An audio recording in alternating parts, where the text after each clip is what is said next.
ଗାହାଣ ଆଜ୍ଞାଙ୍କର କାଳ ହେଲା। ଚାରିଖଣ୍ଡ ଗାଁରେ ତାଙ୍କ ନାଁ କିଏ ନ ଜାଣେ। କୀର୍ତ୍ତନରେ ସ୍ୱର ଖଣ୍ଡେ ଛାଡ଼ିଦେଲେ ଗର୍ଭଣୀ ଗାଈ ବି ଅନେଇ ରହିଥାଏ। କଥାରେ କୁହନ୍ତି, ଶୁଖିଲା ଗଛରେ ପତ୍ର କଅଁଳେଇବାର ଯାଦୁ ଗାହାଣ ଆଜ୍ଞାଙ୍କୁ ଜଣାଥିଲା। ଚାହୁଁ ଚାହୁଁ ଦଶାହ କର୍ମ ସରିଗଲା। 14 ଦିନ ମହୋତ୍ସବ ସାରି ବନ୍ଧୁବାନ୍ଧବ ଘର ବାହୁଡ଼ା କଲେ। ଗାହାଣ ଆଜ୍ଞାଙ୍କର 4 ପୁଅ, ଅଚଳାଚଳ ସମ୍ପତ୍ତି। ବଡ଼ ପୁଅଟା ସିନା ବାଳୁଙ୍ଗା ହେଲା, ହେଲେ ଆଉ 3 ପୁଅ ସହରରେ ରୁହନ୍ତି, ବଡ଼ ଚାକିରି ବି କରନ୍ତି। ବଡ଼ ଶ୍ରୀ ଅକ୍ଷରୀ ଭରଣୀ ପାହାଡ଼ ଘରେ ରହି ଜମିବାଡ଼ିର ଦେଖାଶୁଣା କରେ। ଗାହାଣ ଆଜ୍ଞାଙ୍କୁ ଧୀରେ ଧୀରେ ସମସ୍ତେ ଭୁଲିବାକୁ ଲାଗିଲେ, ହେଲେ ଭୁଲି ନଥିଲେ ତାଙ୍କ ଡାହାଣ ପାଳିଆ ପଦନା ଆଉ ଯେଉଁ ଯୁବକମାନେ ତାଙ୍କ ସହ ମିଶି ପାଳି ଧରୁଥିଲେ, ଗୁମୁରି ଗୁମୁରି କାନ୍ଦୁଥିଲେ। ହଠାତ୍ ସମସ୍ତେ ଏକାଠି ହେଲେ। ଗାଁରେ ସଭା ବସିଲା। ଗାହାଣ ଆଜ୍ଞାଙ୍କର ଗୋଟେ ପ୍ରତିମୂର୍ତ୍ତି କରାଗଲେ କେମିତି ହୁଅନ୍ତା।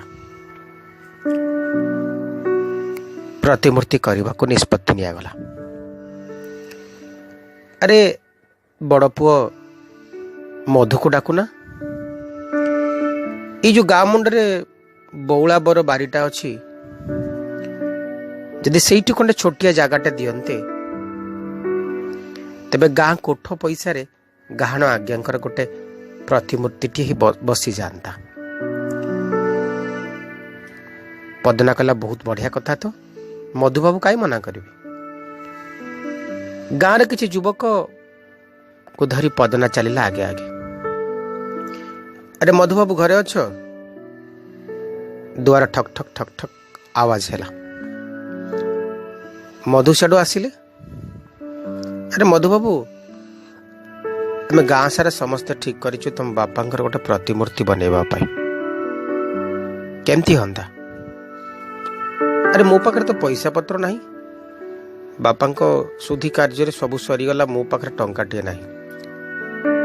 ପଦନା ହସିଲା, ହେଲେ ନା ନା, ଆମେ ଗାଁ ଲୋକ ସମସ୍ତେ ଚାନ୍ଦା ଭେଦା କରି ପ୍ରତିମୂର୍ତ୍ତି ପାଇଁ ପଇସା ଦେବ, ଆପଣଙ୍କର ବ୍ୟସ୍ତ ହେବାର ନାହିଁ। ତେବେ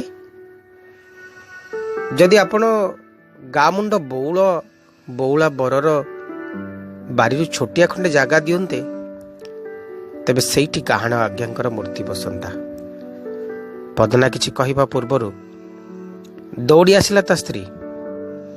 ଚିତ୍କାର କଲା, ଆରେ ଭାଇ ଭାଗ କଥା, ସେମାନେ ବାହାରେ ରହୁଛନ୍ତି, ସେ ବାରିଟା କାହାର ଭାଗ ପଡ଼ିବ କିଛି ଜଣା ନାହିଁ।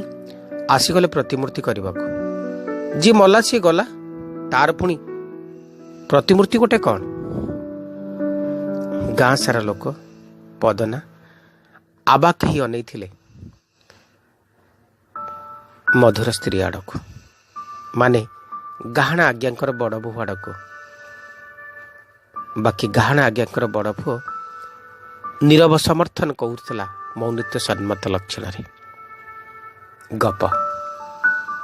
ଗପ ହେଲେ ବି ସତ।